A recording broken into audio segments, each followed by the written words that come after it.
बिस्मिल्लाहिर्रहमानिर्रहीम। अस्सलाम वालेकुम। पाकिस्तान और सऊदी अरब के ताल्लुकात हमेशा से गहरे और भाईचारे पर मबनी रहे हैं, लेकिन हालिया दिनों में ये ताल्लुकात एक नई स्ट्रैटेजिक डायरेक्शन इख्तियार कर रहे हैं। खासतौर पर उस वक्त जब मोहम्मद बिन सलमान पाकिस्तान के दौरे पर आएंगे तो ये दौरा सिर्फ एक रवायती मुलाकात या मुआहदे तक महदूद नहीं होगा, बल्कि एक नई तारीख रकम करेगा, क्योंकि अब दोनों ममालिक के दरमियान एक ऐसा दिफाई मुआहदा तय पा चुका है जिसके तहत अगर किसी एक मुल्क पर हमला होगा तो उसे दोनों पर हमला तस्वर किया जाएगा, और ये कदम खित्ते में ताकत के तवाज़ुन को एक नए जाविये से देखने पर मजबूर कर देगा। मोहम्मद बिन सलमान का आना अब सिर्फ एक सऊदी वली अहद का आना नहीं रहा, बल्कि वो स्ट्रेटेजिक पार्टनरशिप का हिस्सा है जिसमें पाकिस्तान और सऊदी अरब मिलकर आगे मूव कर रहे हैं। कहा जा रहा है कि उनके इस्तकबाल के मौका पर एक शानदार एयर शो जो है ना वो भी देखा जाएगा। इसके साथ साथ जिसमें JF-17 थंडर और J-10C जैसे जदीद तैयारे उनको सलामी पेश करेंगे। जहां तक इम्कान है कि चाइना से आने वाले J-35 तैयारे भी इस फ्लाई पास्ट का हिस्सा होंगे, क्योंकि पाकिस्तान ने चाइना से इन जहाज़ों की फराहमी के अमल को तेज करने की दरख्वास्त की है ताकि जल्द अज जल्द ये हमारी फिजाइया में शामिल हो सके।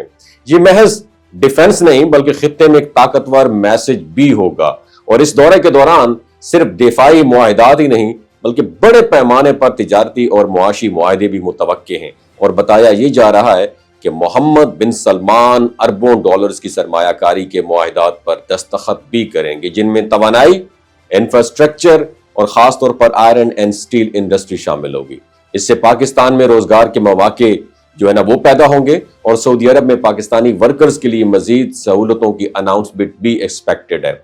अगर सऊदी अरब में पाकिस्तानी वर्क फोर्स में इजाफा होता है तो रेमिटेंस में भी नुमाया इजाफा होगा, जो हमारे कर्जों की अदायगी और मईशत की मजबूती में रीढ़ की हड्डी की हैसियत रखता है। और यह भी सुनने में आया है कि मोहम्मद बिन सलमान ना सिर्फ इस्लामाबाद बल्कि लाहौर का भी दौरा करेंगे, जहां हुकूमती सतह पर भरपूर तैयारी की जा रही है। उनका यह दौरा इस लिहाज से भी अहम है कि सऊदी अरब के मौजूदा किंग सलेमान की सेहत अभी नाजुक रहती है और रियासती मामलात ज्यादातर मोहम्मद बिन सलमान ही संभालते हैं। इसलिए अमली तौर पर सऊदी अरब की पॉलिसीज की असल मैमार वही है।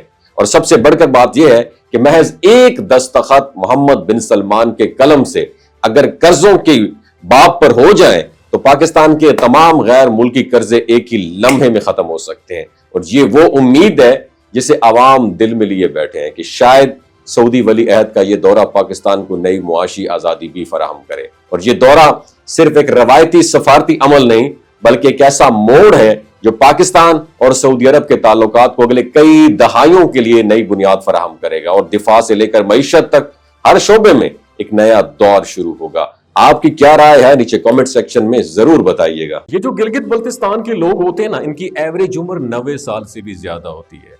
You know why? क्योंकि ये लोग शलजीत इस्तेमाल करते हैं। शलजीत के अंदर 85 मिनरल्स होते हैं। अगर आप चीज़ों को जल्दी भूल जाते हैं, मर्दाना कमजोरी महसूस करते हैं, औलाद जैसी नेमत से महरूम हैं, और आप स्पर्म काउंट आपके कम है, टेस्टोस्टेरोन हार्मोन इम्बैलेंस है, आप सदाबहार जवान नजर आना चाहते हैं, खून की कमी को दूर करना चाहते हैं, हड्डियों जोड़ों के दर्दों से निजात हासिल करना चाहते हैं, मोटापा कम करना चाहते हैं, तो डॉक्टर असद महमूद की प्योर एंड नेचुरल शलजीत ज़रूर इस्तेमाल करें। एक बात आपने दिमाग की खिड़कियों को खोल के आपने सुननी है, हमेशा ऑर्गेनिक और कुदरती चीज़ों का इस्तेमाल करें। केमिकल वाले फूड सप्लीमेंट खुदारा इस्तेमाल नहीं करने। अगर आप डॉक्टर असद महमूद की प्योर एंड नेचुरल शलजीत को ऑर्डर करना चाहते हैं, नीचे दिए गए नंबर पर व्हाट्सएप करें। 3 बातों का ख्याल रखना है: हाई ब्लड प्रेशर में मुब्तला अफराद, खवातीन जो प्रेग्नेंट हैं, और 15 से 20 साल की जो नौजवान नस्ल है जो गैर शादीशुदा हैं, अपने सेक्सुअल पावर को बूस्ट करने के लिए इस्तेमाल करना चाहते हैं तो डॉक्टर की एडवाइस के बगैर इस्तेमाल ना करें। बाकी सारे लोग बेधड़क गर्मी और सर्दियों में इस्तेमाल कर सकते हैं। अपना बहुत ख्याल रखिएगा। अल्लाह हाफिज।